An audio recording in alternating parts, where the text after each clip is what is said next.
Gotta clear my throat and get ready because, boy, oh boy. Ladies and gentlemen, welcome to This Week in Barbecue. Barbecue-focused podcast that, unlike our government, the only rigged thing here are lights and microphones. I am your host, Rasheed Philips, and joining me to my left is everyone's second favorite ginger, as we've all pulled and tallied and totaled last episode, Mr. Brian Holt. I found out that Michael Fassbender is also a ginger. Yeah, I'm gonna still put you aside. Yeah, I think so. I'm gonna still put you. It doesn't change the number. It doesn't. I think it does. For you. The guy who played Magneto. Yeah, I'm aware. Okay. Still going. Yeah, Brian Holt. Misfits. I'll say it with a little oomph. Put a little respect on it. Say it like you got some black in you somewhere down the line somewhere. Statistically speaking, it's there. Exactly. Yeah. Might as well.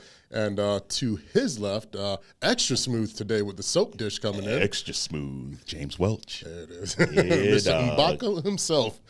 We are in the house, in the building. Indeed, ladies. Do we have some topics for you today? Everything from smokehouses burning down to things going bittersweet. Possible TV shows up and coming and out. Ooh. Oh yeah. Sadly, a lot more closings along the line, but we'll get there. There's some good sprinkled in there, that I promise. But why don't you kick us off, Big Sexy? Well, listen, we talk about the sweets and talk about kicking off something good. You know I like my national days, That's right? very true. You know I love them.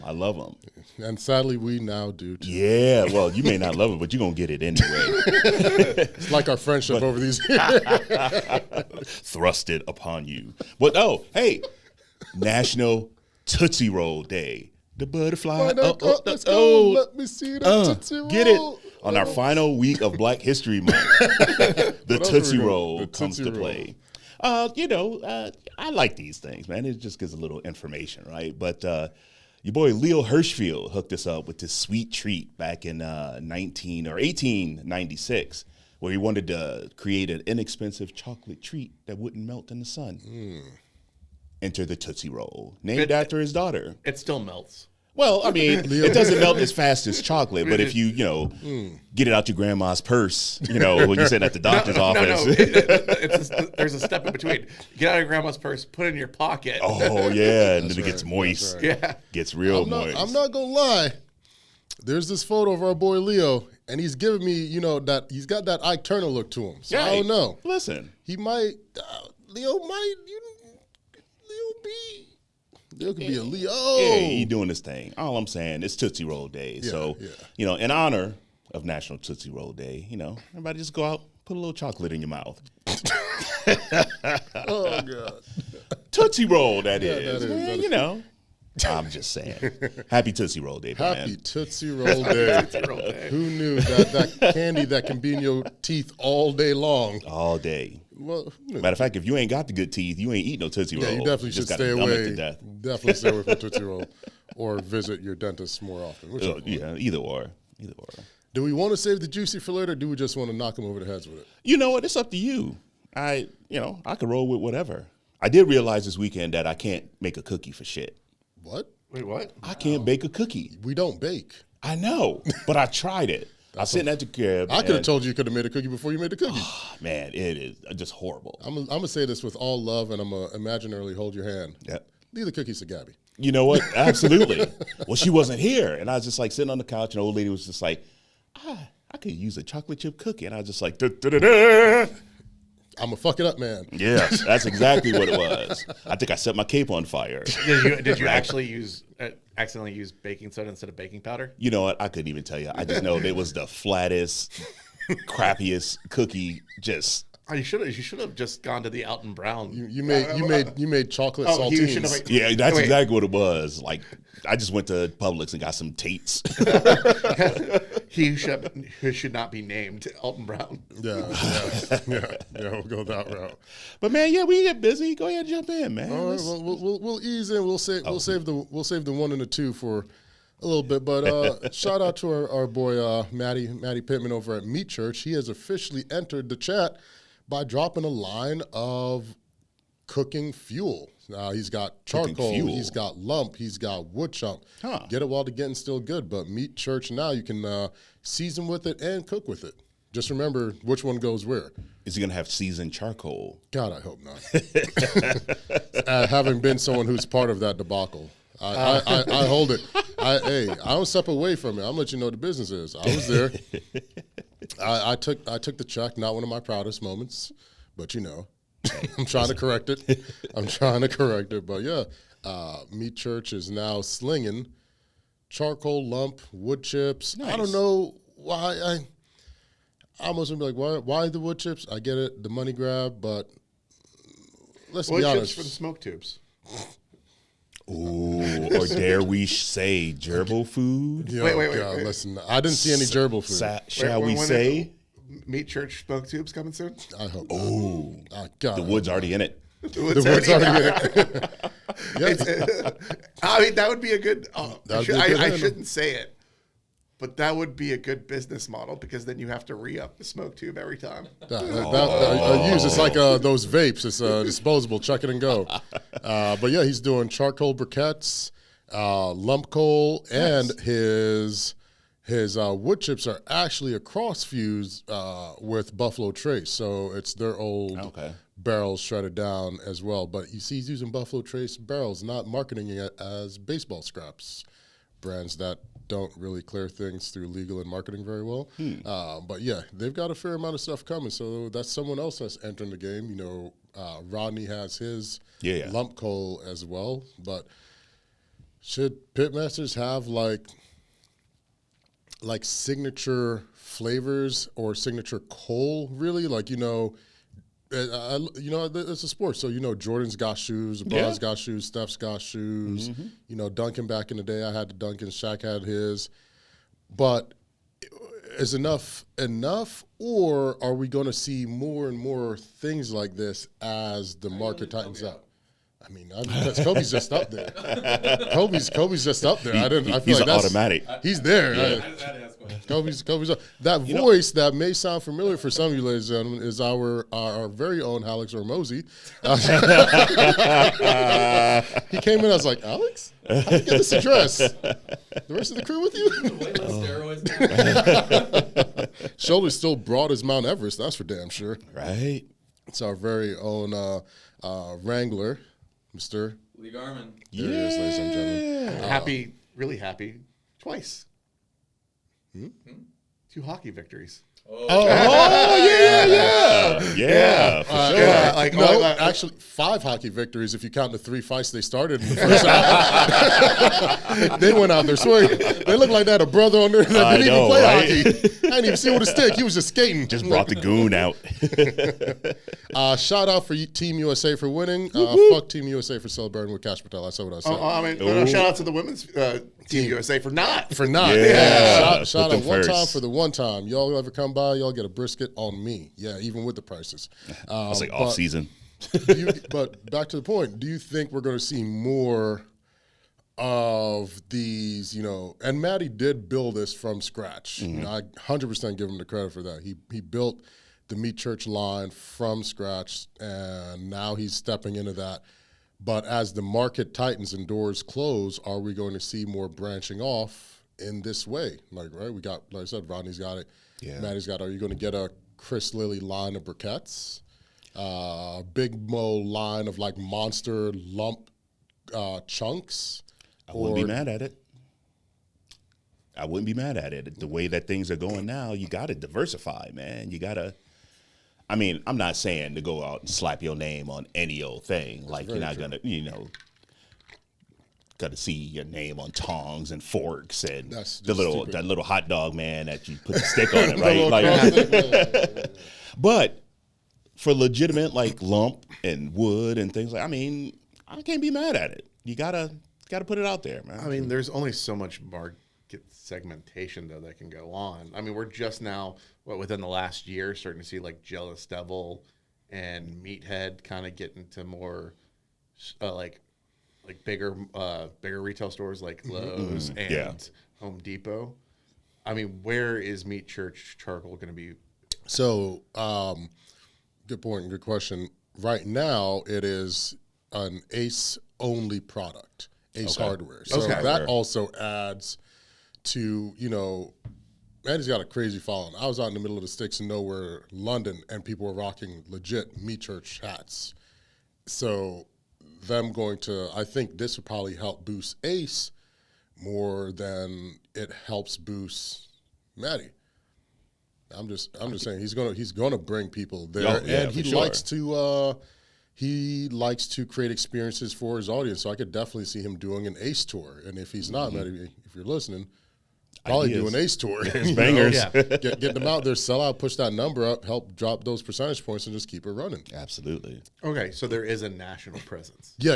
Okay. But also keep in mind, those who don't know, unlike Depots and Lowe's, Aces are individually owned. They're franchised off. Right. So they're not all corporate covered units and or retail stores. Yeah. And I like Ace. I love the hardware store. You go in there, it's nice and small. You get what you need. I had a bad experience, and it wasn't because of Ace. It was because of what it was, how it was set. But that's a story for a whole other day. Ooh, that's next week. Honestly, though, their grilling section, barbecue section, is better than Home Depot's for right now. Okay. Yeah, I would say like it's more specialized. Sure. Okay. Yeah, I can see that. It is a very specialized thing. And I don't go to Lowe's, so yeah, I don't think anyone goes. No one goes slow, and that's part of the trouble they're having right now. All right, what do you got for us? Our favorite ginger? So bad news. Our friends at Hootenanny Barbecue, who were also South of Heaven Barbecue when they were in Carrollton, they have decided to close shop. I mean, that's not necessarily bad news. They've made the decision. There's a post on their Instagram and Facebook. Kate and Judd decided to, after 10 years, they're going to focus on their health and family. Okay. Judd got an opportunity to go start a barbecue program at Gamble Sands Golf Course in Washington. So, yeah. Nice. So it's probably something, again, like we talked about, there's a lot of responsibilities owning a restaurant. Yeah, right. It's an all-in commitment, and it's a time sink. So getting an opportunity to either join an existing restaurant instead of going out and opening one, or taking your barbecue skills and developing something else for something that's already established, you could probably have a better quality of life and more balance. We talk about taking care of ourselves. Yeah. Balance in your life and work is also a form of taking care of yourself. Agreed. And leveraging your skills and expertise to be able to do that. Yeah. Yeah. So, I mean, one chapter's closing, but another chapter's opening. So with that, it's just always such a hard, not hard, I get it on both sides, but it's a wild thing to go through all of it and then step down. Right. Yeah. Because it's a brutal climb up. Yeah, you do all that work to get there. Yeah. It is brutal. The scars, not the sacrifices like we've determined are poignant choices along the way, and you just like, no, okay, we're done. And I guess it's one of those, still in the long term of it, still quit while you're ahead type of thing, before everything else shifts. But when it is a focus on health, when it is a focus on self, get your mind, get your body, get your family right. Yeah. Never a better investment than that. Oh, so absolutely. We wish him well in that and every new venture that may follow. Yeah. You never know what might be around the corner. It's very true. Very, very true. Never know. We've seen that happen. Some guys shut down like, he might pull even like Sabars, they might pull a Jordan. I'm out the game. they kind of already did that. Yeah, between South of Heaven and Hootenannies. Yeah. I'm out, come back, now I'm back. Sabar, we're closing down. Now we're joking, we're over our goalies. Yeah. It's a whole thing. So who knows? Who knows? I'll throw in a little product news. Okay, I like our buds over at Char-Broil just launched a new dual electric and charcoal grill. Think about that for a minute. What? Electric and charcoal. Over in the UK, they launched it over there because I wonder if they're going to beta test it there. Because what is it? This side is propane. Propane and charcoal. And charcoal. Yeah. Okay. Yeah. I've never seen electric. And charcoal. It's crazy. Yeah, I'm a little concerned about that one. You know what? It does raise some concerns. Because charcoal gets hotter than propane, and depending on the firewalls in between, I wonder if that could cause potential damage with any of the components. I would say that's partly why Traegers don't sear, but that's not true. There's electrics that can actually get hot enough to do that. Yeah. Char-Broil doesn't make the thickest material on their grills or like the combo ones in the first place. Mm-hmm. So yeah, you're absolutely right. I'd be interested to see how many houses burn up. How many backyard fires people cause. I don't know. I think just fast burger grilling and charcoal smoke for long-term brisket, that just sounds a little dangerous, but I'm interested. I'd be interested to see where this lands and like the range of cooking devices for people, because now you have like a whole range of different things, right? You have your traditional offsets to your charcoals, to your gravities, to your pellets, to your electrics, to the pucks, the little Bradley pucks. Yeah. Like, there's just a range of devices out there that just helps people enter into the world of barbecue, but may not be the best device to get started on. Oh, we'll definitely double back on that, because I think too, like we talked about it a long time ago. You got to start on a shitty rig. Yeah. You have to start on a shitty rig. I need you over at Walmart getting that holiday special $24.99 rounded square edge rig that you got to line with the heavy duty aluminum foil on the bottom, and that slider's never going to work. I think it's up to $69 now. I saw it the other day. I remember I think it was a Char-Broil offset for like $80 off of Amazon. You got to get that little red ring, lets you know exactly what it is. Man, no. But it's hey, we'll take it. Innovations that work. There are a lot of things you see out there, and you're like, why? What are you doing? Like, what is this? Yeah. Like, please stop making new claws. Whoever's designing new claws, why? Why design an old claws? I've never actually seen anyone. They got the thin claws, they got the medium claws, they got the cast iron claws. I'm like, why are we doing this? Wait, there's Diamond, cast iron claws? Yeah, diamond crusted claws. Yeah, there's cast iron claws. I'm like, why are we doing this? No one's using this. Yeah. What do you think is the most problematic beginner tool to force somebody to say this is ridiculous? There has to be a better way. The most problematic beginner tool, I would say it's the sets. A lot of the. What do you mean? Absolutely. The kit sets. Yeah, the ones that come with a spatula, a brush, like a squeeze bottle. The squeeze bottle you're never going to use. The little corn cob. Yeah. That's that? it. The spatula that sucks. With the tongs the tongs that clip this way when you press them. I hate those. Yeah, at least. Call them the cash for tail tongs. Those are Trump tongs. They work great. At least they have the dignity, like the crappy ones. They charge $19.99. I had to get a spatula, and I went into Home Depot. Yeah. The Traeger set was like $70 or $80. Come on, no, man. I'm like, I need to look it up. It was something absurd. When you buy it, you get 2 bags of baseball bats. But outside of the crazy dually that they're creating over in the UK with Char-Broil, I ran across something else over the weekend, right? Hopefully it wasn't another kid, because the last kid's still recovering. Absolutely not. My God, no more kids. Ugh, don't even put that out in the universe. But you know how we be spitting gems, right? Oh, big back calendars. Big back calendar, all that, Lay's chips. Well, I was hanging out in the store this weekend. I ran across Texas brisket barbecue Pringles. What? Hold on, wait. Come on, say it with me now. Texas brisket barbecue Pringles. I shit you not. What the hell? They were the got some most liquid smoke. unflavorful pieces of cardboard I've ever put in my mouth. Can I? And that's outside of eating cardboard. Can I pause you for an update? Absolutely. Do you want me to read what's in the set before I read the price? Yes. Wait, no, yeah, go ahead. Yeah, the Please. Traeger set? Yeah, hold on. It's loading. It is a 5-piece flat top griddle tool set with wooden handles. All right. So let's see if 5-piece. okay, 5-piece. Let's just remember that. They have an ultimate 3-piece burger smash kit too. What's it? So, product details. It's like this is taking forever to load. Tools of the trade. whatever. Just give me what's in there. So includes a scraper, solid spatula, slotted spatula, and 2 squeeze bottles. Two squeeze bottles. A scraper. Yes. Solid spatula. Slotted spatula. Okay. And 2 squeeze bottles. That's $5. Okay. All right. Prices.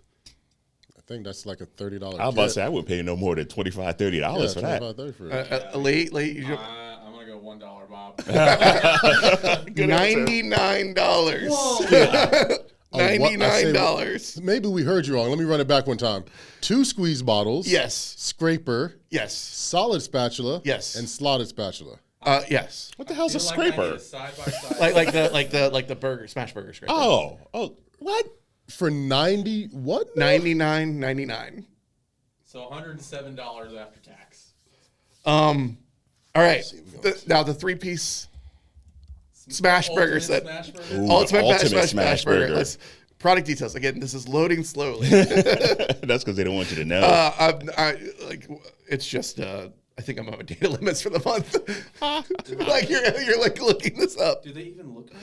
Like I'm scrolling. All right. Here we go. So the smash burger set. Yeah. Flat top grill spatula XL. Ooh. Steam dome. Ooh. And grill press. How heavy is the grill press? It's made out of plastic. It doesn't list it. It's not here. So. I mean, after what you just told me, I was say like $68. Yeah. All right. It was 69, Bob. I'm split in the middle. $59.99, Bob. $120. Come on. Wait, you get less. Lee, we're in the wrong business. Yeah, that's incredible. Lee, we're in the wrong business. Can we make a call to M&M right now? This is M&M would make a better product. They already do. Yeah, Right. we've used it. This is crazy. For comparison's sake, I'd like to go for comparison's sake. I too am on Depot, his website. Yes. And you can get, where is it? I just had this bad word because there ain't no way you gonna look me. You can get their cooking accessories bundle kit that comes with 4 egg molds, steam dome, slotted spatula, full spatula, brush, knife, spider whisk, tongs, prongs, thermometer, wood skewers, scissors, injector, rib hooks, 2 squirt bottles, apron, bench scraper, gloves, steel wool grill top scraper in a carrying case. $84. You know, the brush and the apron makes it all worth it. The brush and the apron is what puts it over the top. I'm officially in the wrong business. I'm trying to look up, like, there is a specific spatula and scraper that anybody who's making smash burgers, they get on their own. And I know I've purchased it. They vow for it. And I'm trying to see how much. crazy. You know, somebody listening to us is sitting at home with their little Traeger 3-piece ultimate kit, somebody just mad. skipped it to the side, like, I can't believe these just guys. mad, Man. just mad. But that's all right though. That's crazy. Yeah, and I'm looking at the Texas barbecue brisket Pringles box, and I'm trying to figure out why everything is curved. And to be perfectly honest, the picture they have on the front of the box doesn't look like a brisket. It just looks like beef ribs. Just like meat. Yeah, I don't think this is like brisket. weird meat. But I think this is a way of major corporations jumping on the trend because I'm like, this isn't even brisket. Never seen a brisket look like that. Like, this looks like someone put in a ChatGPT, make a cover, and this is what came out. Because there's no way. Remember years ago when you would always yell at me, because that's how Lee motivates me to do things, is calls me a bitch, is like, get over it. And that's how I started to get it. That's actually how I got my editing job at Atlanta Magazine. Because every day we'd have to walk by this 15-foot long poster for We Buy Gold. It was bigger than that because it was in the food court. Oh, yeah, that's right. It was like 50 feet tall. It was huge. Man. And they just had these close-up of hands that were busted. I was like, you guys couldn't Photoshop any of this out? Like, the fragments around were pixelated. That's what this looked like. There's no way someone got paid to do this. Somebody got paid to do it. They should be fired because this is... And what gets me... Why is it spilling chili flakes out of the shaker? You know what? I'm so confused. Is it maybe supposed to be salt and pepper? Listen, I don't know any salt or pepper that looks like that. Yeah, no, you're right. Because if I put that out And thinking why it's is salt, everything the shape of? It's like got the same bend. As Yeah. Pringle. Like that just is weird. well, I'll tell you right now. that's not brisket. I don't know what that is. Well, it ain't chip either. I mean, Man. here's the thing: is like they're trying to do what like the Asian chips do, but way better. All the flavor chips from different countries are phenomenal. Yeah. Yes. Like never eat an American all dressed chip, but if you have an all dressed chip like straightly from Canada, Yeah. or a ketchup chip, Get some flavor in that. fantastic. yeah. Fantastic. Okay, all right. So the item, the grill scraper from Mercer Culinary, like the one that a lot of like the Hell's Handle, okay, that you can buy on your own, high quality, $21.57. See? So okay, so again, and probably let's just say that you're going to spend like a Dexter, Yeah. like really good Yeah. spatula. Yeah. Let's just say that costs $35 or $40. We're only at 60. How much is that fucking dome? Oh, no, you got to count the squeeze bottle. No. Oh, The you're burger talking set. about the grill, the burger burger set did The not burger have a set. dome. Ah, And it was more expensive. It was 120. Yeah. That's wild. I mean, that press needs to be. How heavy is the M&M one? Heavy as hell. Yeah. Yeah, it's at least 5. Like I think you need to pick up that box and know that you're- you're a hunk of. Yes. Yeah, you're getting a quality Yes. product. Oh gosh, that's rough. I'm bringing out some barbecue chips. Some Pringle, You don't brisket. have to. You don't have to. What were the Canadian chips we tried like a year or two ago? We had was it dill or we had ketchup chips. Oh, yeah, I've had ketchup We had chips. ke- Yeah. We had ketchup chips and we had a couple other ones. Well. That's not right. That's Well, not right. I'll tell you right here, folks. You heard it here first, or maybe you didn't hear it here first, but you're going to hear it from me. Do not buy these chips. Do not. Don't. Or, maybe they could pair the brisket chips with like a liquid smoked dip. Yes. At least you get a little flavor in them.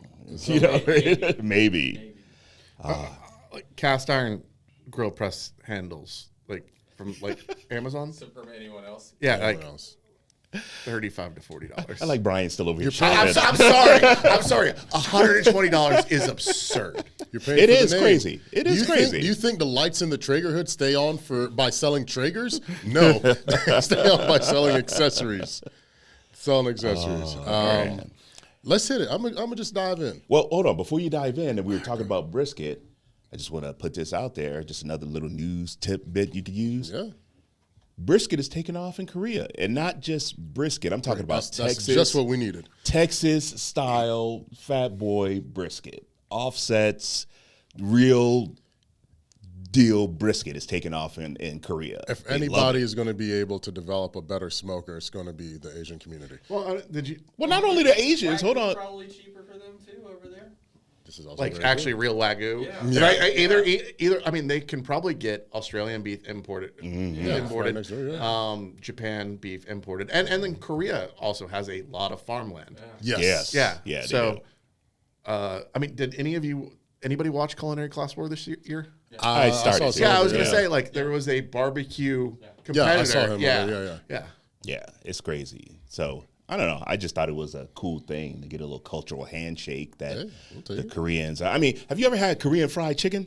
Oh, it's, Yes. it's the best. It's the best. Yes. I'm sorry, but they surpassed. Don't even worry about it. Don't even worry about it. My wife was just like, First "Hey, off, what you I'm want gonna to need you to stop saying sorry like you're not one of us. Stop explaining yourself. right?" You are just much to blame for I this. don't know. Simon, I don't know if you guys know there's this black teacher who tells the story of his kid, student Bradley, who's white but identifies as black. His stepdaddy's step black. Step black. You're like, we got sick together. He's like, He's like, I'm black because I identify as black. My stepdad's black. Like, But I was talking to Tanya about it yesterday, and she's just like, "What are you talking about a podcast?" So I gave her a little rundown, and Yeah. she's like, "I'll tell you right now, I'll put Korean fried chicken up against a bunch of black folk. Yeah. They get on down. It is like, art. Like, I don't No, even, it is yeah. scientific. Yeah, Yeah. I don't know what they do, but I can't even Double be mad fry. at it. I can't even be mad at Double it. fry. Yeah. So imagine what they're gonna do to this brisket. Oh, they gonna fuck it up. In a good way. Imagine- In a good way. yes. Imagine what they're gonna do to this brisket. So we just have to come up with a term for it, like K-pop. No. No, well, I'm just saying, like K-pop, you need like a It's Crisket. TQ. Brisket. Korean brisket, brisket. Oh, I like it. See, we're coming up with bangers. We're more working gems. On We're working more on that. gems. I'm gonna see Brisket Barbecue based out of Texas. And this is crazy. run. In fairness, anytime I hear KFC, I actually only think of Korean fried chicken now. Because at least when you pick it up, the skin doesn't slide off. I was about to say, at least you get a quality product. Well, I'm taking it. That was my window. I'm taking it. Talking about meat sliding off. Let's go. I set you up. I did. There's a lot of issues going around, and the number one in the nation right now. And first off, that's just a wild thing to say in this kind of a world. But let's pump the brakes there. There's turmoil at home. Everyone's favorite Unc, Walt, has seemed to have parted ways with Destination Smokehouse. Gasp! I know, everybody's alarmed because it's not like you listen to a podcast where the host told you this was going to happen months ago. No, that is not what the situation is. Am I right? Yes. Was I always right? 100%, 10 toes down, head in the clouds. But let's get into it, ladies and gentlemen. Unc, a.k.a. Mr. Tendonism, a.k.a. Walt, has been fired from Destination Barbecue and is reportedly opening up shop in Houston, Texas, with the help of local Houston rapper Cartel Bo. How do we know this? Because it's been on and all around social media all weekend, with Cartel FaceTiming on giving him a tour of the establishment that he's already purchased for him. Crazy. Locked in, set, venues there, right? And now more and more things are starting to unfold. Mm-hmm. We're seeing Unc is also doing a GoFundMe as well. Now, why would Unc need a GoFundMe? Destination made millions off of Unc. Mm. They had $1 million mascot. Not knocking Walt as a person, but let's call a spade a spade. It's a mascot. We've got one here for the Hawks. We call him Harry. Harry the Hawk. His mouth flaps, he dances, and people cheer. Occasionally he dunks. Occasionally he dunks. Occasionally. Sans the dunking, that's what Unc did. Dance, flapped, I don't know. People cheered. The sliding off the bone might be a dunk. No, I'm not. That's when you leave it in the warmer. Yeah, you leave it in the warmer all day. But that's what happened, right? So that's the meat and the potatoes of it all.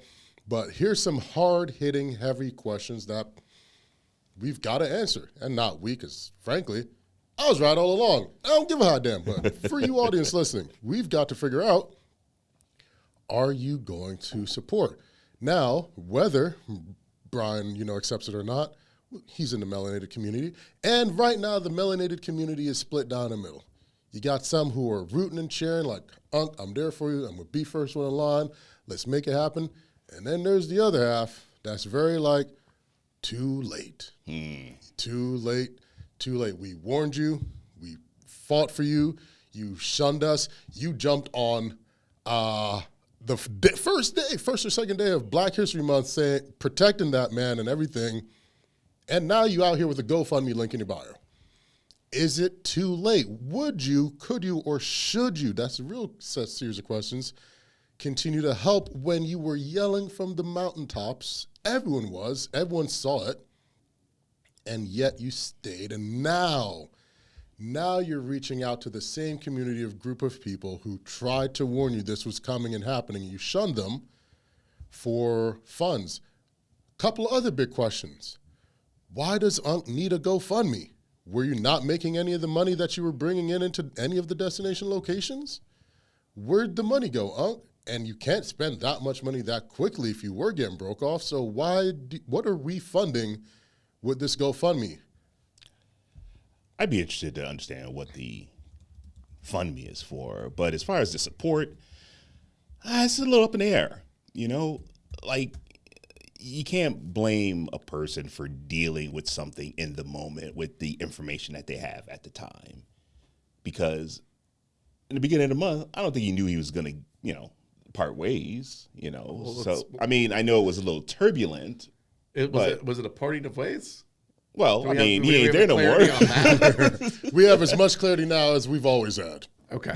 Because there's a parting of ways. Yeah. And then there's a fired. Either way, if you get fired, you still get a severance. Yeah. You still get unemployment. Yeah. If you part ways, you should still get something. But again, that brings us back to, and if you guys didn't, I definitely suggest you go back and listen to our Blackface versus Black-owned episode. This parting of ways, no matter how you split it, is what happens when the black face of a black face business separates. It gets lost. This is the end result. Unless anything was in black or white or written or really communicated, Nick doesn't owe Walt a damn thing. Now, is it morally wrong? Absolutely. Is it illegal? No. So, and I'll for those who are like, oh, well, what does it say? Walter, also known as Mr. Tenderism, is a beloved figure in California food scene. In 2020, he partnered with a small coffee shop, bringing his signature gumbo and barbecue vision to life as it evolved in a destination smokehouse.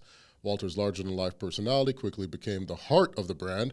In viral videos, he's lifting a rib bone, watch the meat slide clean off, toss the glasses, and shout out his now famous phrase, "That's tenderism." Millions followed as Walt delivered unforgettable reactions. Let's just get to the meat and potatoes. Ooh. This part is what I want to get to. When food critic Keith Lee visited, national attention surged, and many were surprised to learn that Walter wasn't the face of the restaurant. Many does not include us because we knew that a long time ago. Not the owner. Igniting conversations about viral fame and ownership. Soon after the spotlight intensified, Walter was ultimately fired from the restaurant he helped create, make famous. Do you understand and know when this happened before, ladies and gentlemen? We told you. Famous Amos. It's happened over and over and over again. Jordan doesn't own the Jordan brand. I'm tired of y'all fighting me in the DMs. I'm gonna start putting hands on you. I told you, this is my villain era. I'm petty with capital. I'm gonna start putting hands on you. He gets a 4% royalty. Let me tell you something. A royalty is not the same as ownership. If he owned 4%, he'd make more than he makes off the royalty. Right. I'm just telling you people this. So, again, we've seen this happen over and over and over again. We've got it going on in the bourbon world with Fawn. They're trying to put hands on her to get her out of her own business that she helped. Yeah, exactly. Reclaim, rebuild, and get to that level. And they want to take it and run with it. So what do we do here? Do we help? Do we not help? Do we just like I told you so? We step aside. I need Harvard to study this. I need them to do a full breakdown on this, because if I'm Nick, sorry, brother, not sorry. Fuck that. You went for some shit. Like that's just it. You let go of your golden goose. You cooked it. You cut its neck. You just sent away your $1 million mascot because you couldn't shut the fuck up and get out of your own way. This is ego. Hubris is a bitch. History will tell you time and time again, let that ego go. I could give two shits if you guys are the front face and people think y'all running everything. You know what I'm gonna do? Sit my black ass down and count my money. I was about to say. I'm Scrooge McDuck back here. I'm looking at my bank account roll up like it's TikTok subscriber numbers. Yeah. I don't care. You want to go out there and be the front face? Go. Yeah. Now, they're like, Sheed, be realistic. Okay. When everything came out, there was a point, right? There were two options. You could have gone the way Nick did, which you should not do. But he also had the option to say, you know what, guys? You're 100% right. Walt has been a unprecedented cornerstone and contributor to the growth and evolution of this brand from the start to now. We're going to make him a partner. You're doing everything live and publicly anyway. I'm going to sit down with Walt, present him an agreement, and we're going to sign it right there. He's now a partner. Yeah. He's 10%, 20%. We're going to give him 10% and a 5% perpetuity to his family for as long as whatever's going. Get him set. Like, we're going to do that. Do you know how much more money would have entered those doors if that had happened? Yeah. You've got songs being named after you. You're getting dropped in rap lyrics. People are coming all over the world. They're going to flood you now because you did the right thing now. Oh, we're really going to push for you. Yeah. But then you tried to circumvent him. You shunned him. You double talked. You praised him. Then you said he was nothing, and you helped build him up. And then you tried to steal his catchphrase. Crazy. It's a wild world out here, ladies and gentlemen. It's a wild world. I hate this timeline. Yeah, I know, right? I told you, it's a timeline where Little John is a body builder. I hate. We got to go back to Crunk Juice timeline. I don't know how we got here. I think the community still should support him. I think they should still get out there. I'm going to need you to defend that part. No. I mean, like I said, you deal with what you do at the time with the information that you have. It would be different about the community support if he wasn't already getting backed, I think that's a bigger distinction, right? Mm-hmm. Okay, so all right, so now that kind of enters a new point because he's getting backed. Right. He's got a GoFundMe. Right. Like the GoFundMe, if you look at it, it looks like it's to get a food truck, but he's backed to get a restaurant. Mm-hmm. But maybe the GoFundMe started right before the offer. And they just kind of crossed or something right. like that. So if it changes to, hey, the GoFundMe is to raise funds for Walter to, pay living expenses until the restaurant is open, I can understand that maybe. Yeah. I mean, like there's different ways to do it, but like, so we don't know the exact timeline. We don't know anything. Like it could have been the GoFundMe happened, the call came in, this all happened very quickly. It did happen very GoFundMe quickly. happened within the last week. Right, but like I don't know who just donated $2,000, but that's wild. Yeah. What is it still up to? Not Bob. It's at 17. Right. Yeah. That's so. Well, before we started the podcast. Yeah, 1743, and someone just dropped $2,000 in it. Yeah. That's something. But here's the thing: the Payne family. I wonder for Sour Pains. The funds are coming in, but I feel like they're coming in extremely slow because I feel like that thought process of should I isn't there. Torn. You're like, where's this go? You were warned, and now you're scraping and fighting for $20,000 when you were owed so much more. I really feel that this was a lesson and is a lesson for everyone getting into the space in partnerships and in deals in business going forward. And he said he's building a platform that celebrates small businesses and turns viral moments into lasting impact. And you see, I think what has me is I hate to see what I'm seeing coming, right? Sure. You see him in, and those who didn't know, he recorded that video from Ontario Airport. I know that because I fly in and out of that bad boy all the time.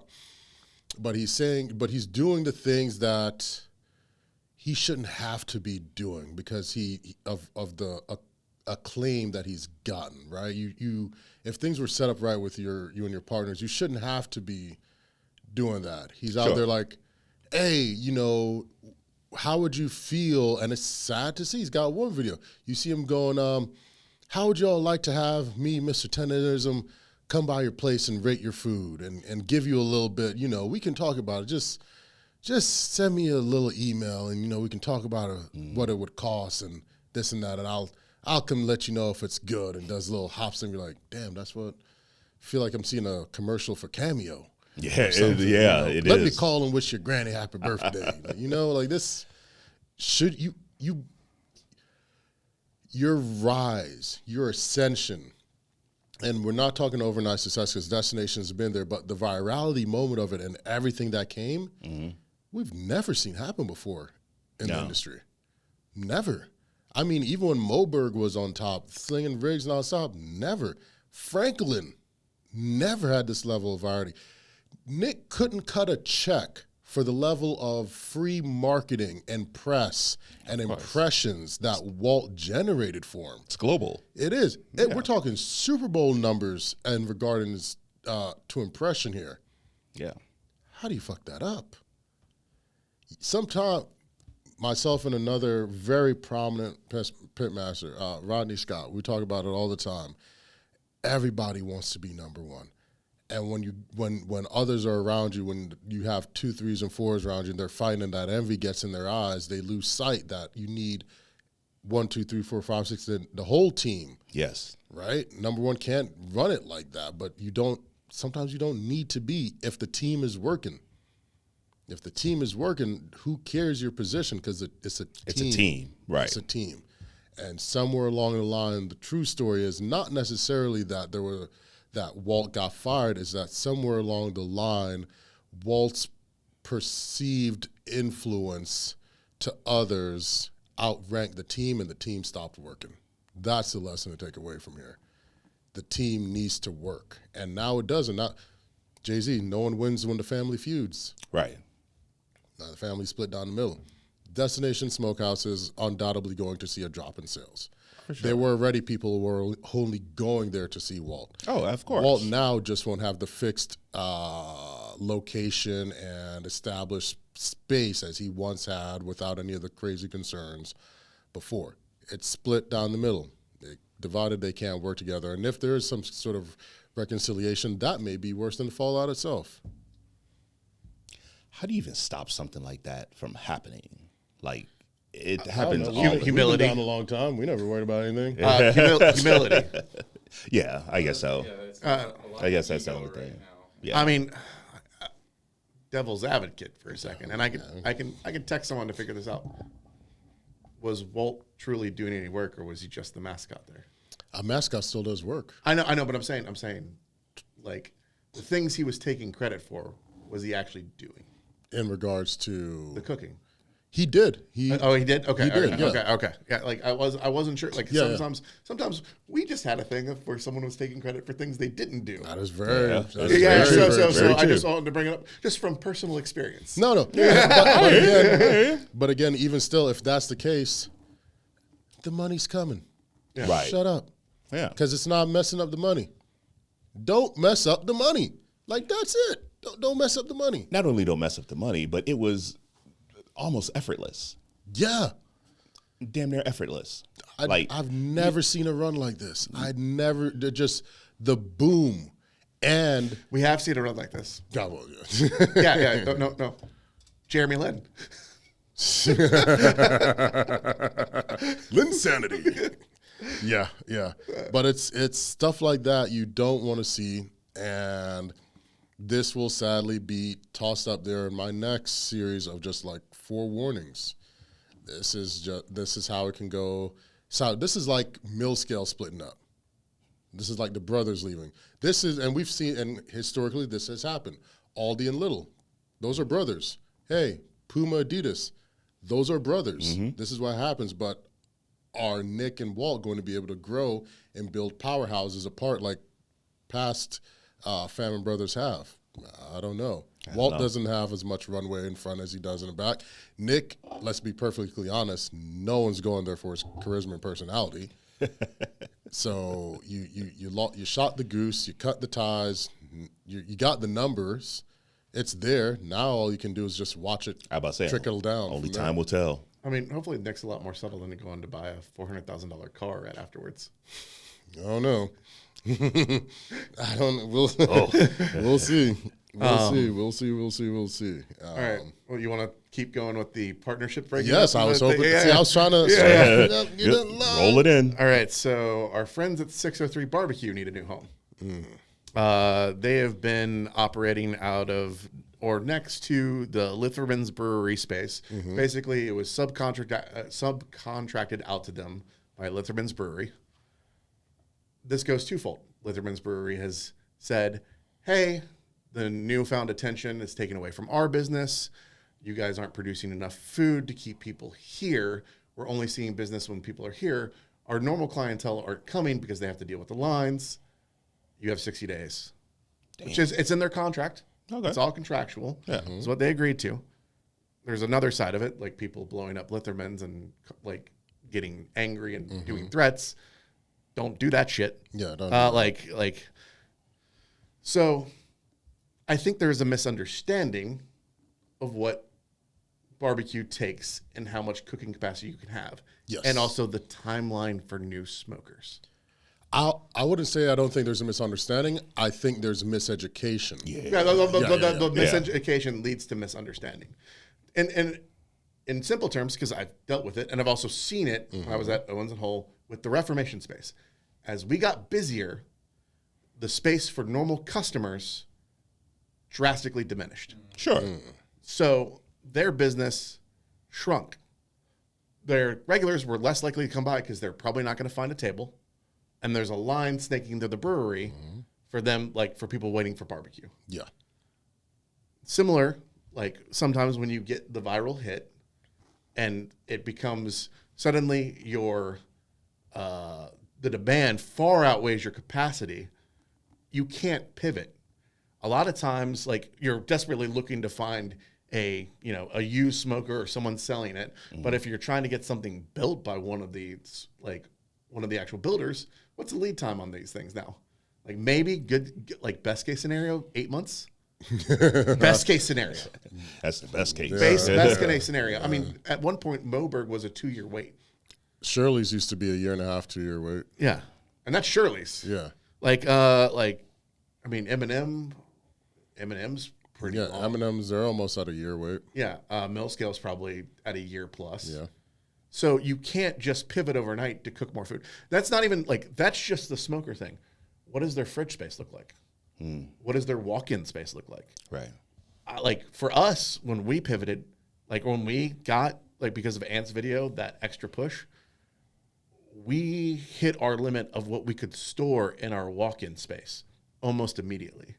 A similar, if not quite a little bit smaller walk-in space, bar BBQ. Yeah. Cooper told me that they bring in multiple trucks a week and they trim briskets in the pit room at night when it's cooler so they could rotate and not have as much in their walk-in because they don't have the space. I don't know what 603 was dealing with, so I don't even know if they had the cooking capacity to justify even trying to bring in more product. Right.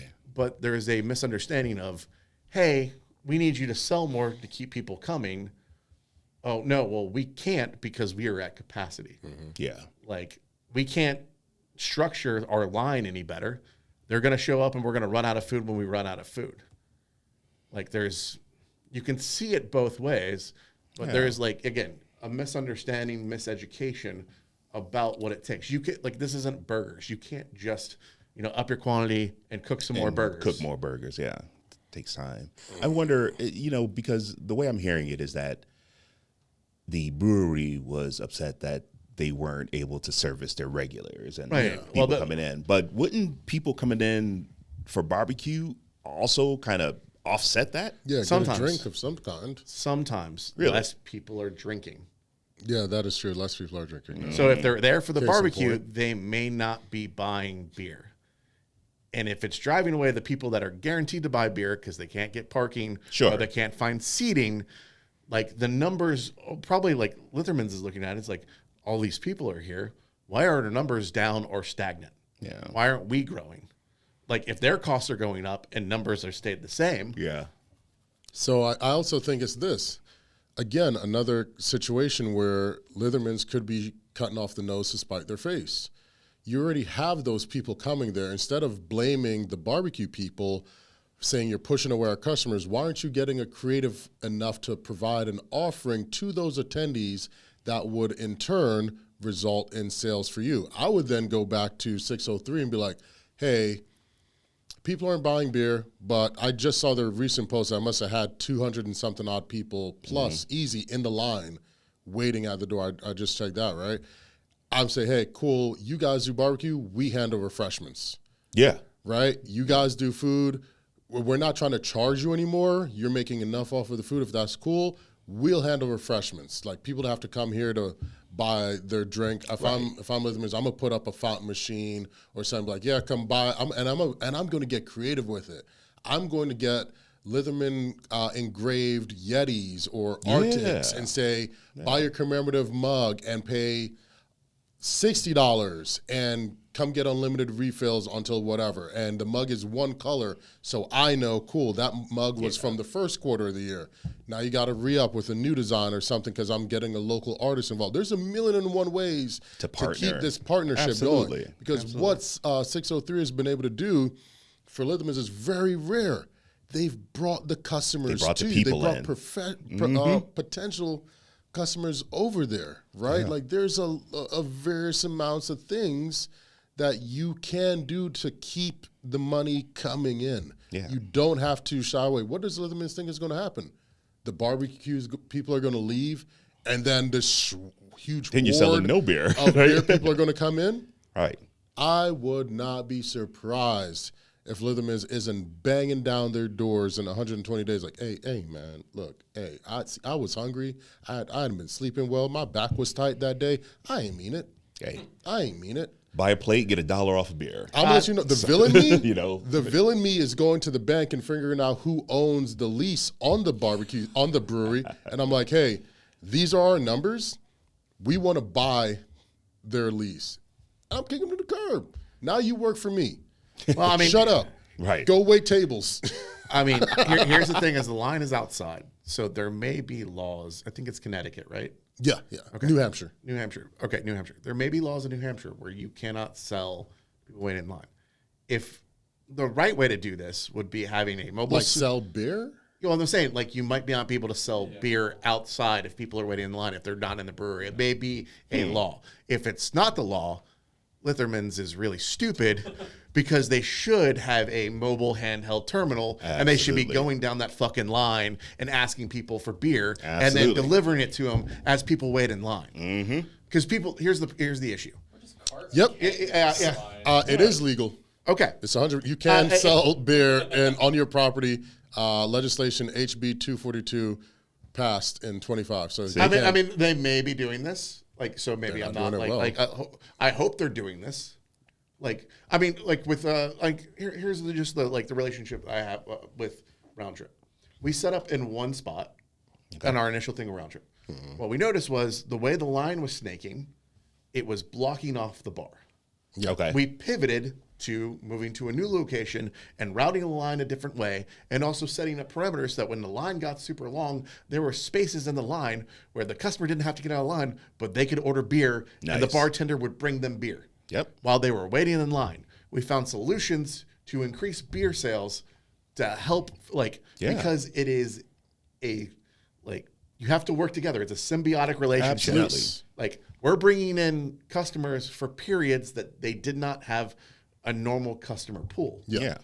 Their regulars are still coming in at the normal time. They're not necessarily buying food from us at that time just because of the way it is, but we're bringing in a new clientele. We just have to make sure that there's room for their current customers to not be impacted. Yeah. Yeah. While also leveraging the new customers that we're bringing in. You got to figure out how to sell to them. That's all it is. You got to take advantage. I mean, first, the hardest thing is getting the customers to your door. And once they're in that, there, how are you not capitalizing? Right. Hey, even if you couldn't, but you can sell beer. The legislation shows it. If I see this happening, I'm offering bands. Hey, you want a beer membership? You want a beer deal? Don't even worry about it. It's constantly on us. Get your ticket. We're offering the refreshments. There's a million and one ways. Like, to me, this route seems lazy. Yeah. This was the lazy thing to do.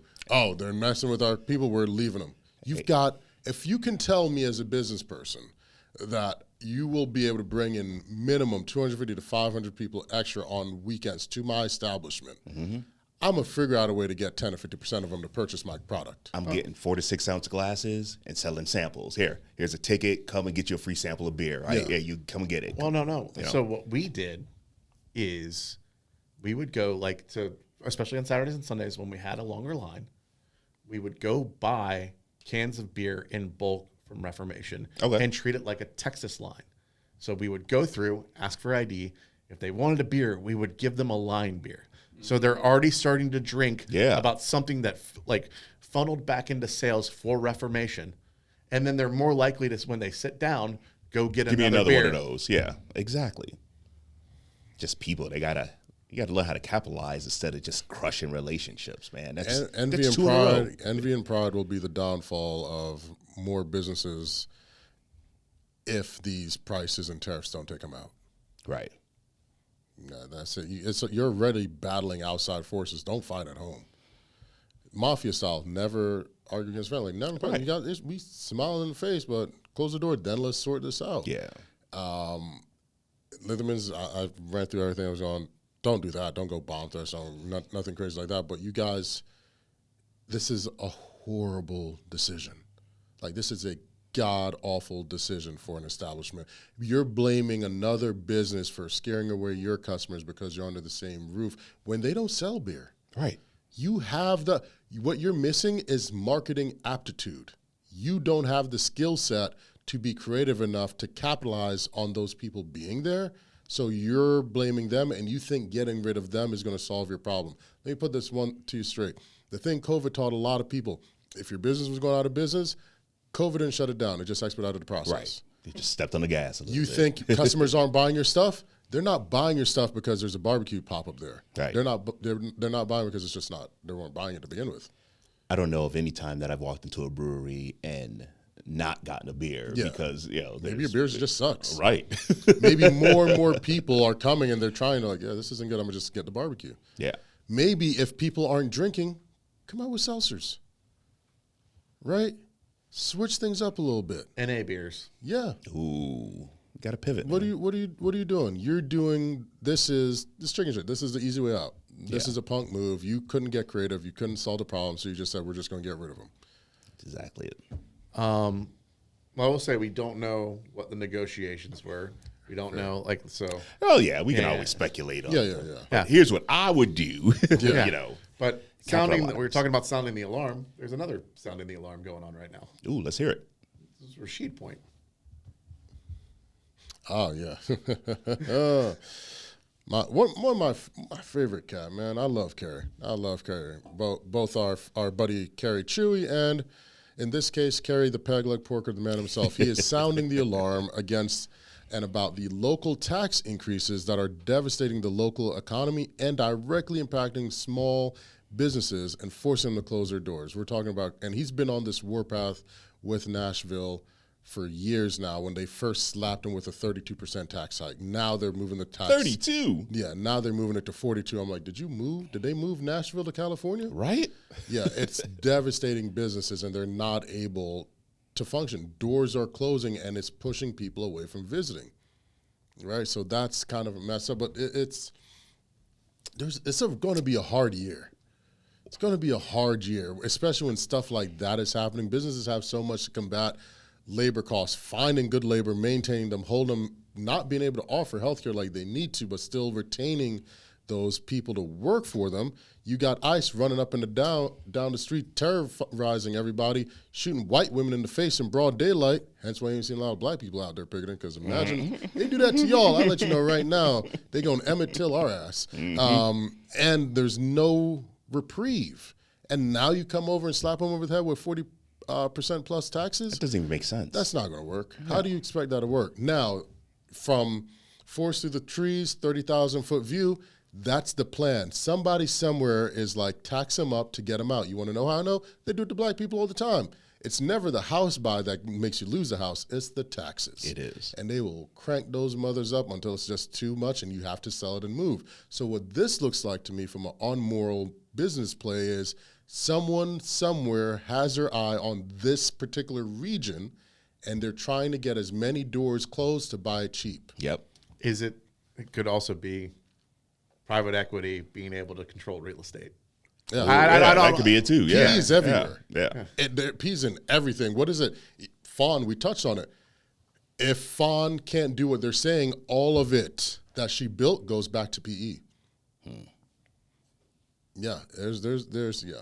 And they will make their money. Yeah, Of course. And they will extract their pound of flesh. Absolutely. They will 100%. No question. Yeah. Even when they're losing, They're winning. Yeah. They're winning. I They don't even never know how that lose. works, but They get own me all of involved. it. They buy enough. Get me involved. They buy enough of it. So that's involved. That's it, man. That was a lot of heavy. I'm gonna skip one of my points and go to something to lighten the mood just a tinsy bit. Just had a question for the crew here. Yeah. What's the best food scene from a movie or television show that you've seen? Ooh. Best food scene from a movie or TV show. I mean, it's cheating because he had Roy Coy help. Yeah, but I know what you're gonna say. Say it. The grilled cheese scene from Chef. Yeah. It's like, honestly, I've never wanted to eat a grilled cheese more than that. Or, I mean, heck, them just building the Cubanos in the food trailer, right off the bat. I figured someone was going to say Chef, so I made sure mine wasn't Chef. Yeah, I'm just getting no, I'm actually just taking that off the board. Okay. Yeah, you can't even pick that. Heard. Oh, okay. Yeah. I like that. I like that. Fair enough. It's Annex. What you Fair got enough. then? You know, the only thing that keeps coming to my mind, just because I'm, again, thinking of eating because I'm fat. Yeah. But I look at movies like Soul Food, where you get the grandma dinner, the family come to the grandma's house on Sunday and the spread get out there. Dimple in the elbow, you knew the meal was going to be good. Man, she put her arm up and it was just flapping like that. Bus driver arm. Oh, mac and cheese, greens. Look at my gums right now. And she'd have chitlins. Never touched them. Never touched them. House stank, but... I think of movies like that where it's just I miss those days where you go to grandma's on Sunday. You just, everybody's on the porch, everybody's drinking, having a good time. And it's just food. Just get on in here and eat. So Soul Food's one. I like that. I have two. I want to see if you go for one of mine. Go for it. No, you go first because I want to see if I have to pivot. Okay. Write them down on a piece of paper. Okay, well, hold on. I'll go for mine. Hold on, wait. I'm gonna write it down real quick. I just want to do this because it's that was a lot of heavy. Yeah, it was. That was a lot of heavy. I'm actually gonna save mine till next show. Got to cheers some. There we go. I'm showing. Okay. Yeah, you know exactly what I'm talking about. I right? do. Yeah. Okay. All right. So I would say it's a newer movie actually. Okay. I'm gonna go with the burger scene from The Menu. Yeah. I'm gonna go That's with that. a good one. That's gonna be my toss in. We need to do an honorable mentions then too. Okay, we can run it. So you run yours, and we'll get Lee's, and we'll do an honorable mention. Okay, Lee. Okay, so mine, I have two answers. So nostalgic-wise, the scene from The Sandlot on the 4th of July. Oh, yeah. Where they're running down the tables and they're eating, but then they go play baseball underneath the fireworks. Yeah. Classic. But then, artistically, the scene from The Bear, I think is in season 3 when when Army makes his favorite meal. Yeah. There's just some stuff from The Bear that's the bear is not. Honestly, the bear and the chef should just be the bear is designed and the chef are designed. So, I'll go ahead and do mine just because it's nostalgia, and then there's one that's a classic one that it has to be there. Okay. But I'm surprised no one said Hook. Oh yeah, because that imaginary scene, I just don't know what half of it is. Yeah, like the food fight scene. Yeah, the food fight, I love it. But okay, I do remember that. Yeah. Bangarang. Yeah. The other one of my backup was going to be Goodfellas prison scene. That is a good scene. He's cutting the garlic with the razor. Even though it's been disproven. Yeah. But it's still a good scene. No, that was a good one. See, artistic, you really could say The Menu for that burger. The Menu was a beautiful looking burger. So, oof. Yeah, let me get 2 of those with the fries. Messed up one. Midsummer. Yeah. The pie. Yeah. Like anything in Midsummer. I didn't see that. Oh no! I know about it, but I haven't seen it. I'm going to tell you after, because we talk about some inappropriate things on here, but this one goes beyond. No. So let's save what we have saved, and let's roll the remainder the next time. But yeah, I think this was a fairly good one. There was a lot. It was a lot. The burger breakdown. Do we still do that? Do you want to do your burger breakdown? Yeah. What's the burger breakdown? Oh, well, that's the new segment. Oh, yeah, let's do it. Inspired because, I went to New York and had probably 3 of the best burgers I've probably ever had. Had. So many names. Yeah. So Red Hook Tavern, number 1 with the bullet. Rolo's, number 2, and No One. So got back to Atlanta and was like, all right, now I got to start trying. So we talked about one that I said it's. But we can't have this breakdown if you're not going to name names. Evergreen Butcher and Bakery. Heard. Every element of that burger is incredibly well made. It's a house-made bun. They do whole animal butchery, so they break down the cow and grind it in-house. Nice. They make their own pickles. They make their own sauce. The problem is they are a butcher and bakery. So the demand for the burger outpaces their capabilities. Yeah.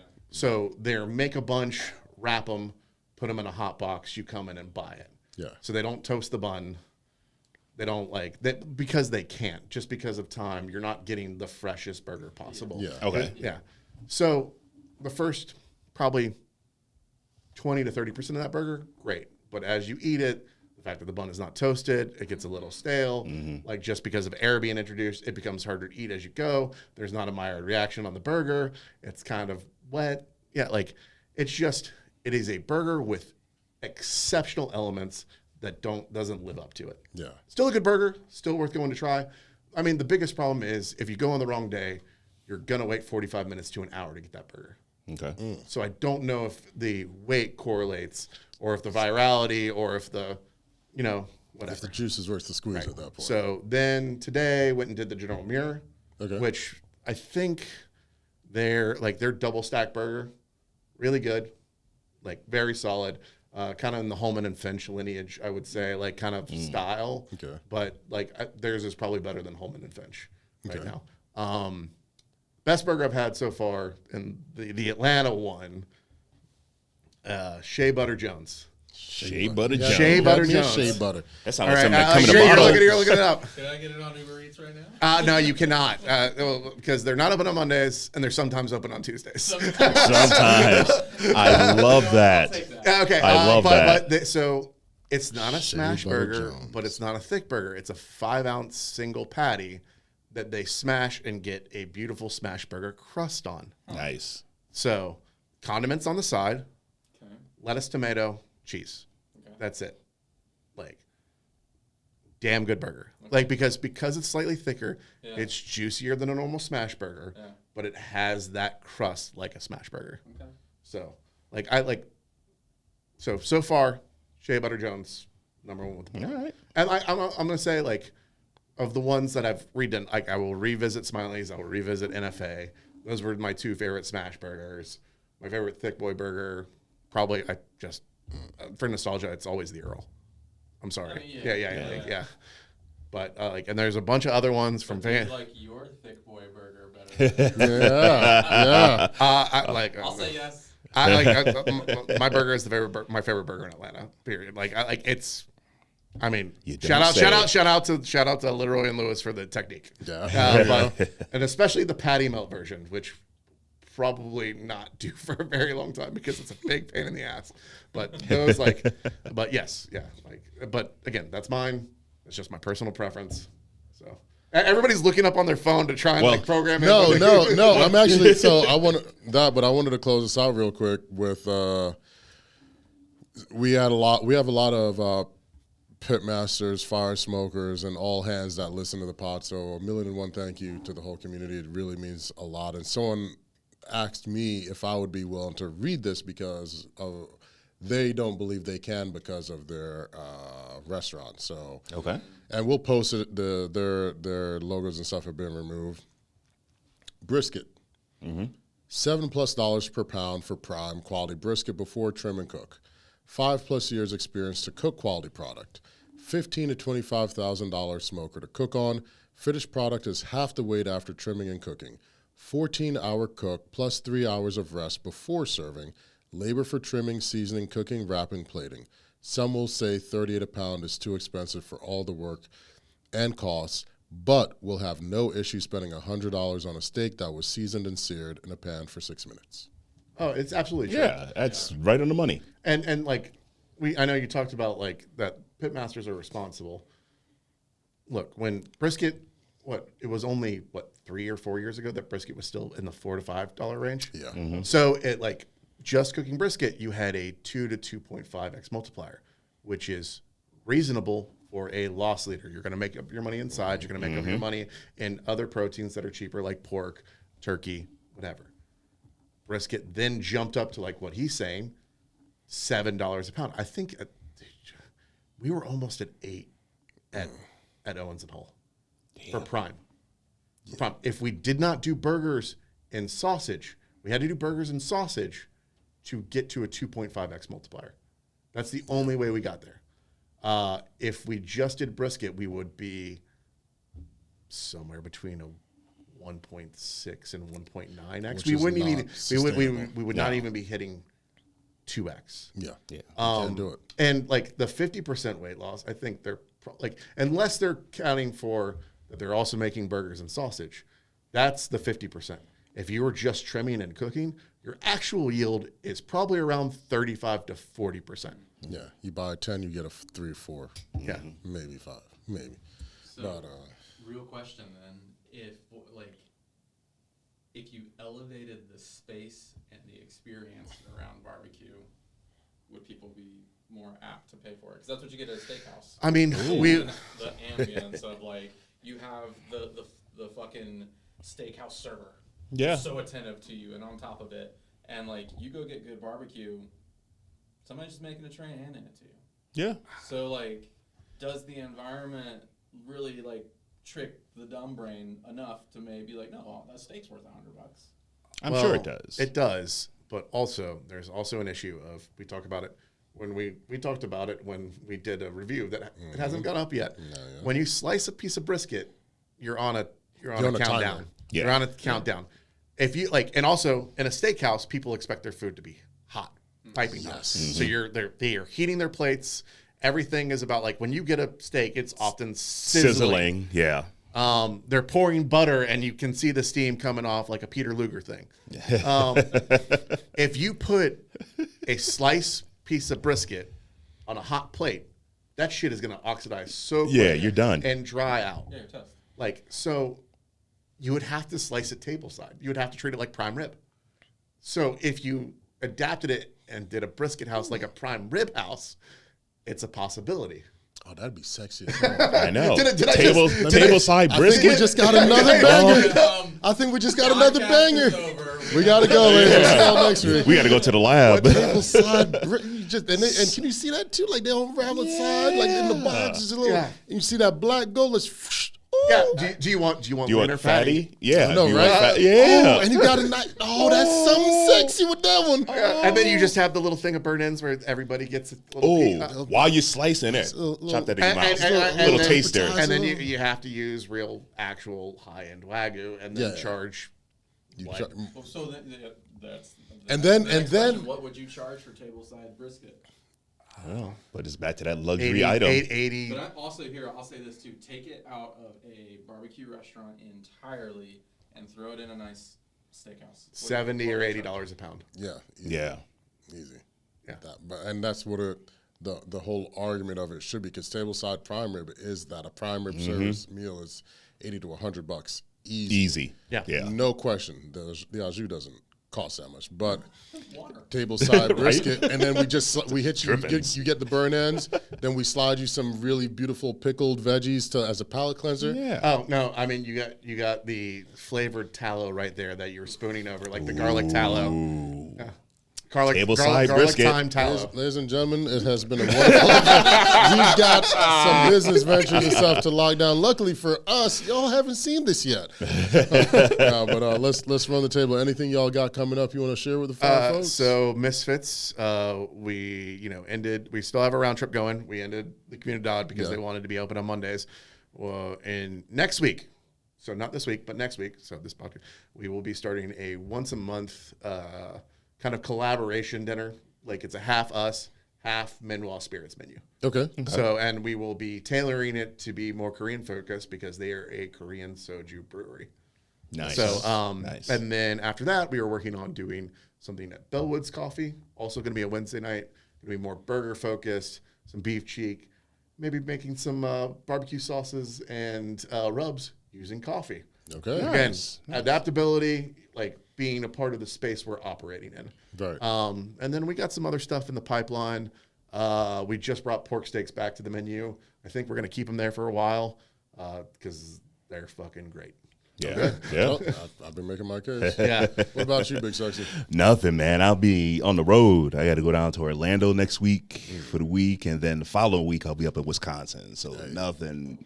When you're over there, make sure you get you some Kringles.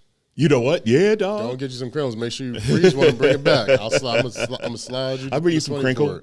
Wisconsin, the only team that could win the World Beer Olympics. Right. I think the lumberjack games or whatever. Oh, yeah. Oh, yeah. The Ocho. Yeah. How about you, homie? Main thing I want everyone to come out to, if you haven't already, I think the VIPs are long on, but we've got their tickets still available for the Florence Food and Wine that we're doing here in South Cal. I'm going to be rolling smoke with our buddy Elliot Moss of Elliot's Barbecue. So we're going to be out there March 26th, 7th, and 8th making various dishes. Come and catch me at the Meat and Meander for kickoff night on Thursday.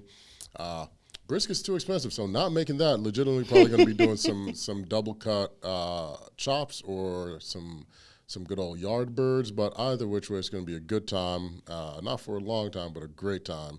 So come out to see that in March. I'm looking forward to it. Nice. I did have one random thing. Yeah. Because we talked about like beef prices being crazy and oxtails going up in price. Yeah. So I got the wild hair. It's like, why don't we do some tongue? Like do pastrami tongue or whatever. Mm-hmm. That shit's more expensive than brisket. Yeah. Like tongue was $9.82 a pound. $9.82 for a cut that most people are not gonna like. Yeah, they're just trying to price it. Yeah, it's like someone's gonna buy it. Someone's gonna buy it. Well, ladies and gentlemen, it has been an absolutely amazing time having you here, joining us on This Week in Barbecue, the Barbecue Focus podcast with hot takes and even hotter news. I am your host, Rasheed Philips, and to my left is still everyone's second favorite ginger. Forget the fast bender guy; he's third, Mr. Brian Hull still can't sing like Sheeran. and we've got Mr. M'Baku himself, clean shaven, Mr. James Welch, and joining us back for a short time and hopefully a long time, our favorite wrangler, Mr. Lee Garman. It's been a blast, ladies and gentlemen. Give us 6 stars if you can't. 5 stars will do just fine. And as always, be good to one another. We really need it.